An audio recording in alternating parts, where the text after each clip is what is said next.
parle souvent de F1, de rallye, de WEC, mais est-ce que vous connaissez vraiment la Formule AI? On pense connaître la Formule AI, mais en réalité, on se trompe complètement. La Formule AI, c'est la catégorie reine des sports automobiles électriques, et pourtant, elle reste très mal comprise. Je ne connais pas grand-chose à la Formule AI, j'ai fait exprès de ne pas me documenter. L'idée, c'est d'être comme vous, d'avoir plein de questions, de répondre à ces questions. Donc l'idée, c'est de tout comprendre, de tout expliquer et de répondre aux questions que tout le monde se pose. Et puis kiffer quoi. Allez, je vous emmène.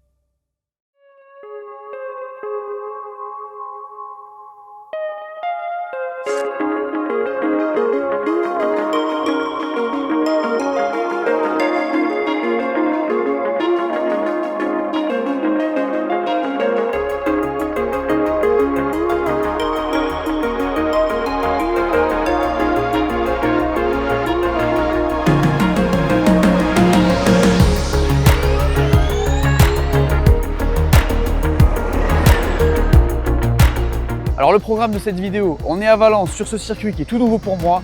On découvre la Formule AI, on pose les bonnes questions. Vous venez avec moi dans toute cette expérience. On est là sur 3 jours. Là, on va parler aux pilotes, on va parler aux ingés, tout ce qui est règlement, tout ce qui est format, tout ce qui est voiture, toute la technologie, je la connais pas forcément. En fait, je la connais de loin comme pas mal de monde. Et on va découvrir tout ça quoi. Voilà.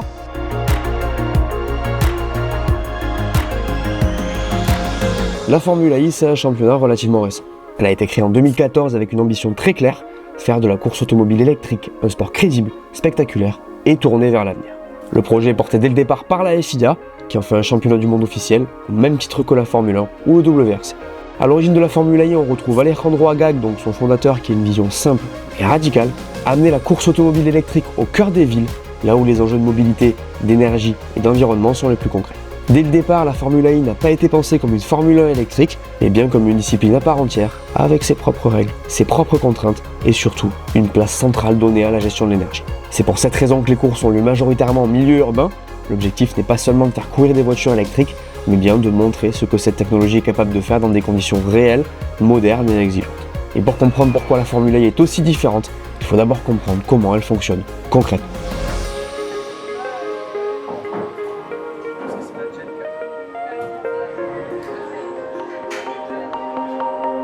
Je l'ai dit, la Formule AI, c'est la catégorie reine des sports automobiles électriques. C'est un championnat du monde de monoplace 100% électrique où chaque voiture dispose d'une quantité d'énergie électrique strictement limitée. Et ici, la performance ne se résume pas à la vitesse pure.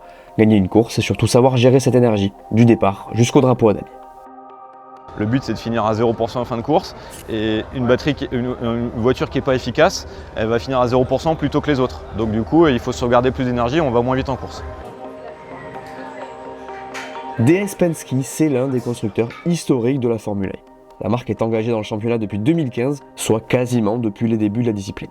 DS a fait le choix de la Formule AI très tôt, non pas comme un simple engagement marketing, mais bien comme un véritable programme de développement technologique. En Formule AI, DS développe son propre powertrain, c'est-à-dire le moteur électrique, l'électronique de puissance et surtout le software qui gère l'énergie et la performance. Depuis plusieurs saisons, DS appuie sur Penske, une structure de course expérimentée chargée d'exploiter cette technologie en compétition. Et le moins qu'on puisse dire, c'est que ce travail porte ses fruits, puisque DS fait partie des constructeurs les plus titrés de l'histoire de la Formule AI, avec plusieurs titres pilotes et constructeurs, et une réputation solide sur l'efficacité énergétique et la stratégie. C'est donc dans ce contexte-là qu'on est ici, aux essais hivernaux de Valence, pour comprendre comment ce travail se construit, de la piste jusqu'à la route. Les technologies qui sont développées en Formule AI sont utilisées donc, par la marque pour les voitures de route, les voitures de série. Et donc il y a beaucoup de choses qui sont très intéressantes dans le développement dans l'écurie de Formule AI qui leur permettent d'améliorer les technologies des voitures qu'on achète. Et je me suis aussi demandé qui faisait quoi en Formule AI, donc les équipes, la FIA, les constructeurs et les sponsors. Et en fait, je me suis rendu compte en parlant avec DS que tout l'aéro est standardisé, donc c'est un constructeur commun qui fournit à toutes les équipes. La partie qu'on appelle powertrain, ce sont les écuries qui le développent et c'est comme ça qu'elles font la différence. Et justement, dans le cas de DS par exemple, on a une équipe de course qui est Penske, donc qui s'occupe de déployer tout l'aspect course avec les mécanos, les ingénieurs et qui font que justement DS peut développer son unité de puissance et les pilotes peuvent donc faire la course. Les voitures que vous voyez ici, ce sont des Gen 3 Evo. C'est la 3e génération de voitures en Formule I, et pour la 2e saison de cette génération, elles franchissent un cap technologique majeur. Et oui, pour la première fois, ces monoplaces disposent de 4 roues motrices. Une transmission utilisée uniquement dans les moments clés, au départ, en qualification et pendant l'attaque mode. Du coup, en course normale, entre guillemets, les voitures restent en 2 roues motrices, ce qui oblige les pilotes à gérer précisément la puissance et l'adhérence. Ces Gen 3 Evo sont aussi les monoplaces les plus légères et les plus puissantes de l'histoire de la Formule I, puisqu'elles développent jusqu'à 350 kW, soit près de 470 chevaux. 0 à 100 en 1 seconde 8, c'est mieux qu'une Formule 1, regardez. Mais la vraie révolution, elle est ailleurs. En Formule I, une grande partie de l'énergie utilisée en course est récupérée au freinage. Ces voitures peuvent régénérer jusqu'à 50% de l'énergie totale nécessaire pour terminer une course. Autrement dit, freiner correctement est presque aussi important qu'accélérer. Vous l'aurez compris, c'est cette combinaison entre puissance, légèreté et gestion de l'énergie qui fait des Gen 3 Evo des voitures uniques dans le sport automobile. Le truc, c'est que cette Gen 3 Evo, c'est qu'une étape. En 2025, la Formule I a déjà dévoilé la Gen 4, la prochaine génération de voitures, prévue pour entrer en piste dans les prochaines saisons. Une monoplace encore plus puissante, encore plus rapide, avec des performances annoncées supérieures à tout ce que la Formule I a connu jusqu'ici. There is so much performance in it. You see it now with the four-wheel drive that we have since last year. The performance and the race starts, and every time you've got the attack mode, it's quite unbelievable, and we will see much more of this in the future in Gen 4. Honestly, the acceleration, especially this year, and last year with the four-wheel drive is quite a standout. It's super strong, and it just feels super futuristic, honestly, to race such a fast electric race car. Ce que je trouve vraiment cool avec ces voitures en Formule I, c'est qu'on a assumé une aéro vraiment différente de ce qu'on peut voir dans les autres catégories de monoplaces. Donc tu as cette vibe un petit peu futuriste qui est vraiment cool, je trouve, et qui donne ce truc où tu vois, tu te dis ouais, c'est l'électrique, on assume. C'est vraiment, ça a vraiment une énergie différente de ce qu'on connaît. Tu ajoutes à ça le fait que les livrées sont toutes un petit peu originales. Tu vois, la DS elle est incroyable avec les jantes or, c'est assez iconique quand même, tu vois. Donc je kiffe bien, honnêtement. N'oubliez pas l'abonnement, le pouce levé, ça aide beaucoup la chaîne et ça nous permet de continuer à faire des vidéos comme celle-là. Un week-end de course en Formule I commence par 2 séances d'essais libres, le vendredi après-midi et le samedi matin, de 40 minutes chacune. Les qualifications, elles, ont lieu le samedi matin. Les pilotes sont répartis en 2 groupes selon le classement du championnat, avec un groupe de numéro impair et un groupe de numéro pair. Ce format permet d'équilibrer les performances et d'éviter que les meilleurs se retrouvent tous dans le même groupe.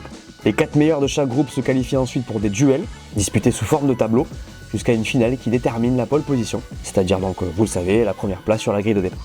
La course, elle a lieu le samedi après-midi. Et elle se joue sur un nombre de tours comme en Formule 1. Comprise entre 45 minutes et 1 heure selon le circuit. Vous l'aurez compris, ce format renforce l'importance de la gestion de l'énergie et de la stratégie, plutôt que la seule vitesse pure. Il n'y a pas de tour de formation, donc tu as les pilotes qui se placent juste derrière l'emplacement duquel ils partent. Et ils font un burn, donc ils font chauffer les roues, c'est pour ça qu'il y a beaucoup de fumée. Ils se mettent juste devant et après ça part. Mais par contre ça part vraiment fort. Pendant la course, les pilotes disposent de 8 minutes d'attaque mode à utiliser en 2 activations obligatoires. Pour activer cette attaque mode, ils doivent volontairement sortir de la trajectoire idéale et passer par une zone spécifique située en dehors de la ligne de course. En échange, la voiture bénéficie de plus de puissance et active les 4 roues motrices, ce qui permet d'accélérer beaucoup plus fort, notamment à la sortie des virages. Mais ce choix n'est jamais gratuit. Et oui, activer l'attaque mode au mauvais moment peut faire perdre plusieurs positions. Toute la stratégie consiste donc à trouver le bon moment pour l'utiliser, pour gagner beaucoup plus de place qu'on en a perdu. C'est vraiment encore une fois très stratégique. Et tu peux être dernier et te retrouver premier quoi, Exactement. en fonction du circuit, j'imagine. Ouais, exactement. Là où il y a des grandes accélérations, le fait de prendre l'attaque mode, ça permet tout de suite de faire des gains de place énormes. Et donc du coup, c'est un enjeu stratégique, le prendre au bon moment. Quand en général les attaques mode ils sont positionnés à l'extérieur des virages, donc si jamais tu vas le prendre, si tu es en peloton, tu peux perdre 2-3 places. Si tu peux le prendre sans perdre de place, c'est mieux. Et donc du coup, tu vois, c'est tout cet enjeu-là qui fait partie de la notion de stratégie en course. Every move has to be as energy efficient as possible, because if you have more energy, you can just basically attack more and you can be more competitive. It's a decision together with your team. On the one hand, I've got a good feeling in the car of what's going on, but as well the team sees the big picture from outside. Sur les week-ends à 2 courses, donc les double headers, la première inclut maintenant un pit boost obligatoire. C'est une nouveauté de 2025 et concrètement, les pilotes doivent effectuer un arrêt au stand pendant la course pour recharger leur voiture à l'aide d'un superchargeur électrique. Cet arrêt permet de récupérer environ 10% de batterie en 30 secondes, mais il ne peut pas être effectué n'importe quand. Les pilotes doivent rentrer dans une fenêtre précise d'énergie restante, ce qui oblige toutes les équipes à anticiper le bon moment pour s'arrêter. Et oui, prendre ce pit boost trop tôt ou trop tard peut complètement ruiner une stratégie. Et évidemment, à l'inverse, un arrêt parfaitement exécuté peut permettre de ressortir devant ses concurrents et de faire basculer une course. Donc c'est un format assez intéressant, innovant et qui en vrai ajoute pas mal de piment. En Formule I, il n'y a qu'un seul type de pneu. Il n'y a pas de médium, pas de dur, pas de tendre, pas de pneu pour la pluie. Ça veut dire que les pilotes n'utilisent qu'un seul pneu, quelles que soient les conditions. C'est un choix volontaire du championnat pensé pour simplifier les règles, réduire les coûts et mettre tous les pilotes sur un pied d'égalité. Mais cette simplicité apparente rend la course beaucoup plus exigeante. Quand la piste est froide, humide ou glissante, les pilotes doivent s'adapter, sans filet de sécurité et sans stratégie pneu pour rattraper une erreur. Ici encore, la différence se fait sur la gestion, la précision et la capacité à lire les conditions en temps réel. Quand on est en tête de la course, on prend tout l'air. Quand on roule à 280, il y a plus d'air que quand tu es derrière en peloton, ce qu'on appelle le peloton en course comme au Tour de France. Du coup, tu sauvegardes de l'énergie. Certes, tu vas peut-être un peu moins vite, mais si tu arrives à rester dans la boîte du mec de devant, et ben, du coup, tu as moins de vent, tu dépenses moins d'énergie, et ça fait une différence aussi. Donc, il y a des notions de se protéger du vent et de prendre le lead au bon moment, une fois que tu as fait de l'énergie dans la poche, pour après attaquer et du coup faire comme une échappée, quoi, et puis te faire attraper à la fin de la course. En Formule I, un peu comme sur le Tour de France d'ailleurs, se placer derrière une autre voiture permet d'économiser de l'énergie. À haute vitesse, la voiture qui ouvre la route subit plus de résistance à l'air et consomme davantage. A l'inverse, une voiture qui reste dans son sillage bénéficie de l'aspiration et dépense moins d'énergie pour maintenir la même vitesse. Cette énergie économisée peut ensuite être réutilisée au moment clé pour activer l'attaque mode, accélérer plus fort et tenter une attaque décisive. En Formule I, savoir quand rester derrière est parfois peut-être aussi important que savoir quand dépasser.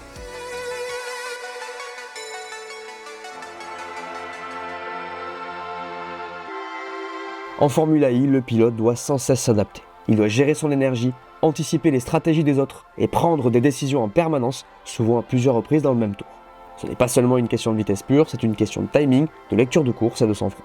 Un pilote peut totalement volontairement lever le pied pendant plusieurs tours pour économiser de l'énergie avant de tout jouer sur une seule attaque. Et oui, en Formule I, contrairement à ce que certains pensent, le pilote n'est pas seulement un exécutant, il est au cœur de la stratégie.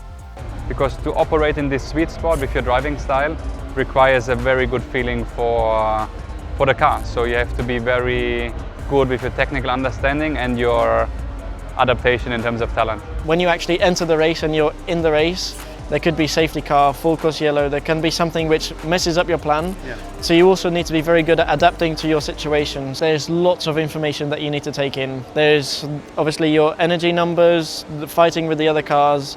There is a code on your dash which you need to give to the engineers that they can write the code into the computer and they will get the temperatures of the battery, all of the numbers. There's so many things that we need to do in our head. So while trying to race and drive the car, we have to think about all these other things, which makes it difficult mentally to be able to achieve a good result. The cars look the same and they are spec cars, but actually the feeling of them is very, very different. So it takes some time to be able to, improve my driving and suit the car better. Si autant de constructeurs sont engagés en Formule I, c'est avant tout pour le transfert de technologie. Le fonctionnement de l'énergie est très proche de celui d'une voiture électrique de série, donc avec une batterie, un onduleur et un moteur électrique, ce qui forcément intéresse ces constructeurs de voitures. En Formule I, le châssis et l'aérodynamique sont standardisés, tout le monde a les mêmes pièces à ce niveau-là, ce qui oblige les constructeurs à faire la différence ailleurs. La performance se joue donc sur le powertrain et surtout sur le software qui gère la consommation, la récupération d'énergie et le déploiement de la puissance. Ce software ici, il est poussé à l'extrême en conditions de course avec des contraintes bien plus fortes que sur la route. Et ce qui est appris sur ces monoplaces est ensuite transféré vers les voitures de série pour améliorer l'efficacité, l'autonomie et la gestion de l'énergie au quotidien.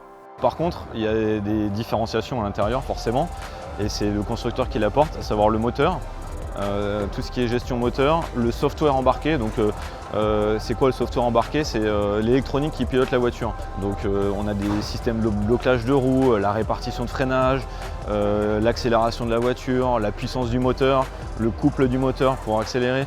Tout ça c'est spécifique à chaque constructeur. Et c'est là où on fait la différence. Quand on a 350 kW qui sort de la batterie, le but c'est de transférer 350 kW au sol à la roue pour accélérer le plus vite possible sans consommer d'énergie.